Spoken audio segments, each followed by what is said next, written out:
because it's supposed to be the blivets are supposed to go along with the packs. And the people. And then you're still going to, you got a couple rounds hanging here, that's fine. But you're still going to push this back in. You're going to lock this into place.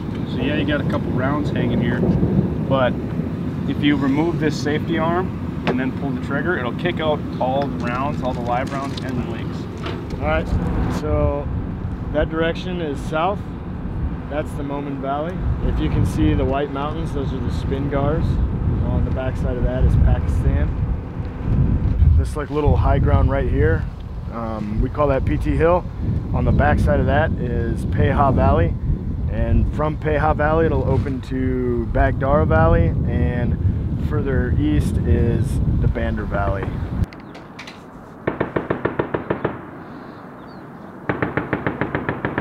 They're getting ready to drop a 500-pound bomb just outside of the camp here in an attempt to perform terrain denial for any fighters that may be coming up on the ridgeline. So we're going to check that out right now. Game plan as follows. Type 2 control, bomb on coordinate 1 by GBU 38. Advisory 9 line. Lines 1, 2, and 3 from the overhead. Elevation 6587 feet. Terrain denial.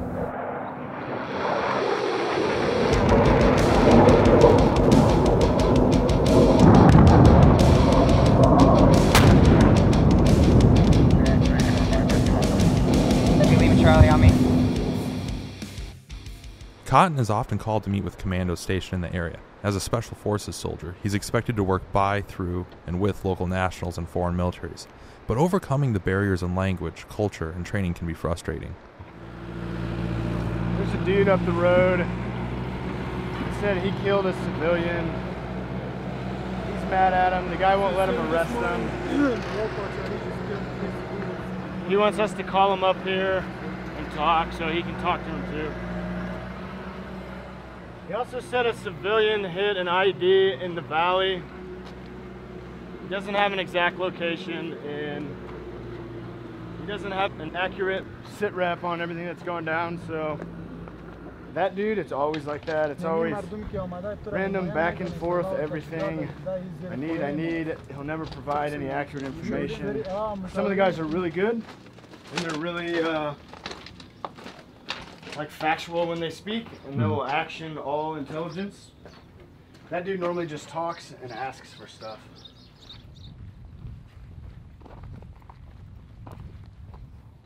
We're on mountain patrol. We're on the side of a mountain where the ODA hasn't been yet.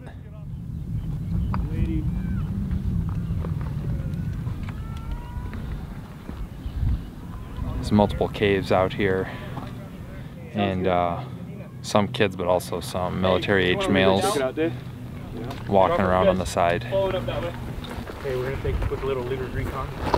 The next fucking hill crest, stay here. Stand by. Okay. Yeah. 20 minutes.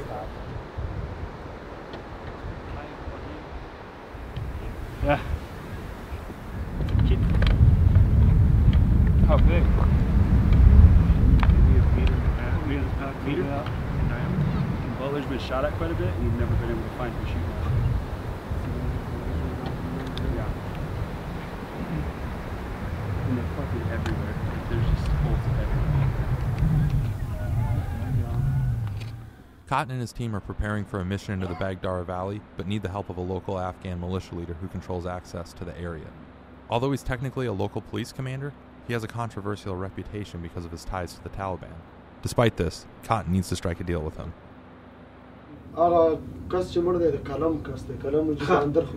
the guy that he just died like during the fighting, so he's one of the Haji Qalam soldiers. Haji Qalam's guys, yeah. Yeah. Well, I would say if you haven't been arrested now, don't worry about it, and don't worry about any rumors you hear about anything else. So every time when you come here, we are ready for the missions. We'll do the mission. We'll be looking for me in a couple days. Say the way no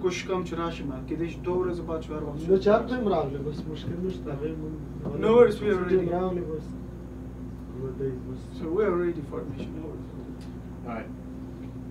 Zanna machki wuli بیا په امریکایي سړي باندې ډاس کړي ولا چې په امریکایي باندې ډاس وکړي خپل چې نه عسکر ته د دی. او چې نه د ښځه پرېږدم نه د مور پرېږدم نه د پلار پرېږدم نه تا نه د ورونو او ما ورته وي چې امریکایي چې ولې اول به ما ولې From myself and my soldiers, they are honest to you guys. We'll do the mission for you guys. We'll help you guys. We'll support you guys because you guys just came from other countries, like from America and Afghanistan, to help and support our country and our forces in here. So no worries about that. We'll help you guys and we'll support you guys. He came up here because yesterday he was attacked by a member of the PUM, and he was explaining what happened because he's worried about like reputations that people will tell us false information and we won't work with him anymore. We tell him to come up each week because he basically maintains security at the mouth of that valley that he's at, and he's not afraid to fight ISIS, so that in itself is a reason that we feel like it's valuable to maintain a relationship with him. We've seen quite a few guys digging on trails that we commonly travel between us and Butler. So we're going to go up there and check out what he's doing and seeing if he's up to no good in placing an IED, and we'll take care of it from there. Are you jumping in the gun? Okay. Hey, on the left side there should be an M4 holder. Okay.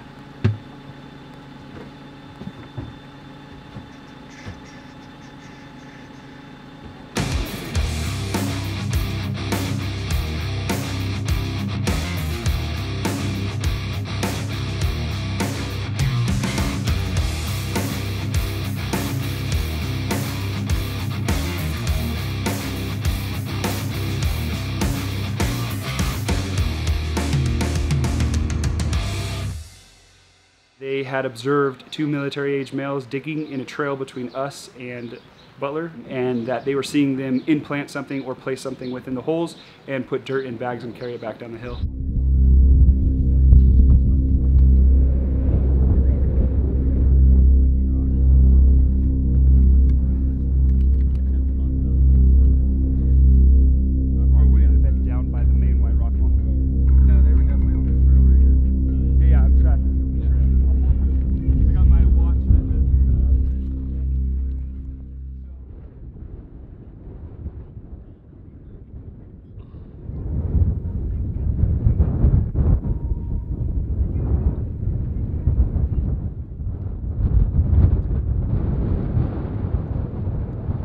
Found the potential IED, and now the guys are figuring out what to do. Pretty much there were some guys coming up on the road. They think they buried something right on the road that leads into the OP. We found one of the dig sites, or we found 2 of the dig sites. We weren't able to confirm if there was anything actually buried.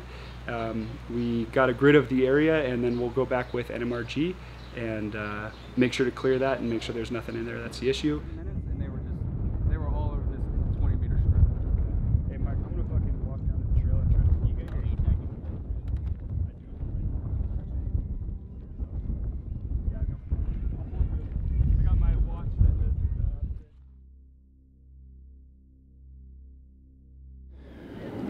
We're gonna come back up and clear this valley, so it's kind of like a little practice run to see ground truth on how we can formulate our plan to come and rid this valley of ISIS.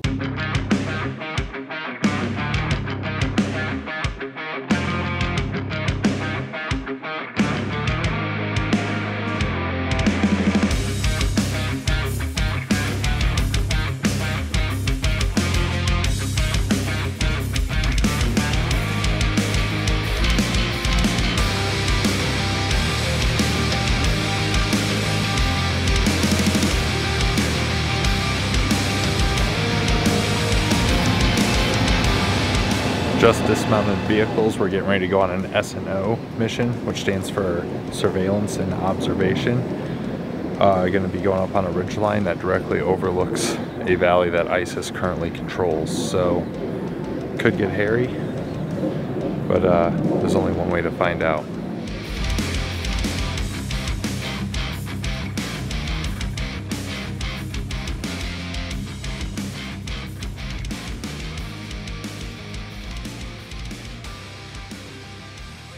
So in the past they put DFP, or they put IEDs in the DFPs. So even though they're clearing it, just watch your step. That was a pretty tough climb. We're up at the S&O position now, sweeping for mines. ISIS-K has been known to leave mines and IEDs up on top of these ridge lines that overlook their positions, so we got to be extra careful, stick to the large rocks, stuff like that.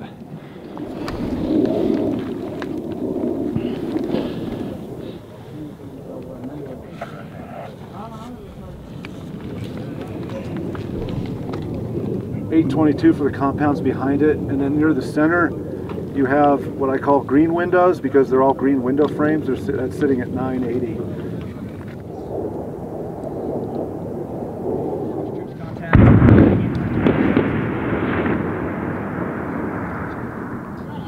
Type 2 control, bomb on target. Just heard gunshots and an explosion coming up from the valley below us.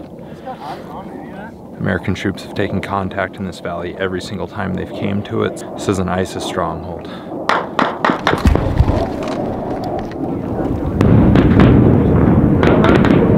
And gun. Checking right now. Push strike posture. Hey, is that below? Put some suppression fire on the tree line. Hey, he said fucking send it.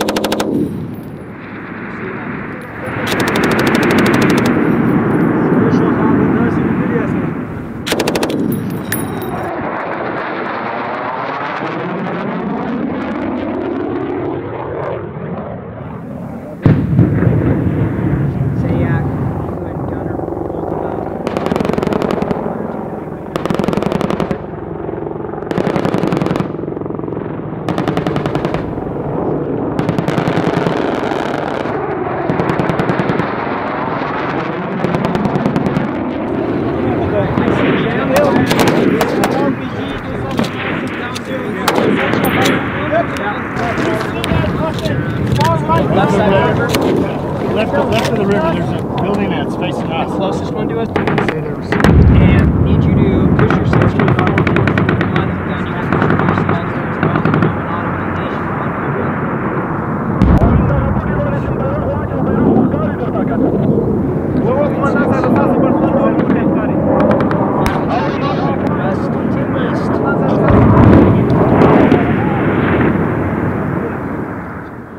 We dropped a 500-pounder, a 250-pounder, put suppressive fire down, and we've got Afghans in contact in the valley below. There's ISIS all over the place in this valley.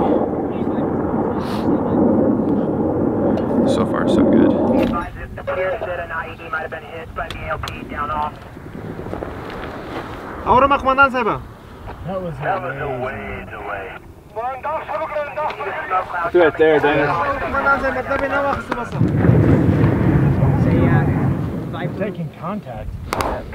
Right here? Right here. From who? Which compound? د کوم کور د قومندان صاحب تاسو باندې ندځ کیږي Hey, you got anything in those concrete compounds? Which ones? Straight ahead? Yeah. I haven't been seeing anything. Hold on.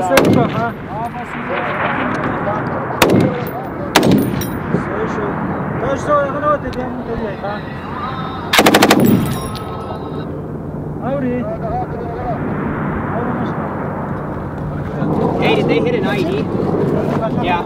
Anybody dead? Hit an IED. Unknown. What the status of that person? The ALP had a KIA and some wounded in action, so we were going to evac down on top of back off of the ridge. And just as we were getting ready to push back out, looks like they hit a couple more IEDs, so it's a real mess down there. Now we're stopped in a security halt again, trying to figure out what's going on.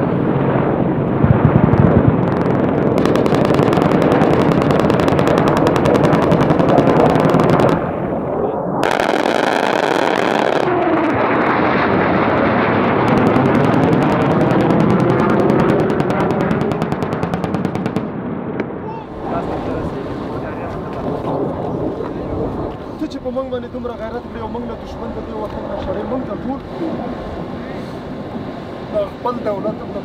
would happen anytime. Like, ISIS has really good training. Like, just from like foreign fighters coming in, ISIS guys have a lot better training than. Just got back off the ridge line. We're now heading back to the OP. The ALP took quite a bit of fire. They had some wounded and I believe one killed in action. We took a little bit of fire up on the ridge line. Multiple F-16s dropped a lot of ordnance as well as some gunships. It doesn't matter how long the war's been fought, what the politicians say, or any of the other issues that seem to dominate headlines in place of caring about the war these soldiers are fighting. They are the men on the ground, and they worry about one thing: taming the Mohmand Valley. No.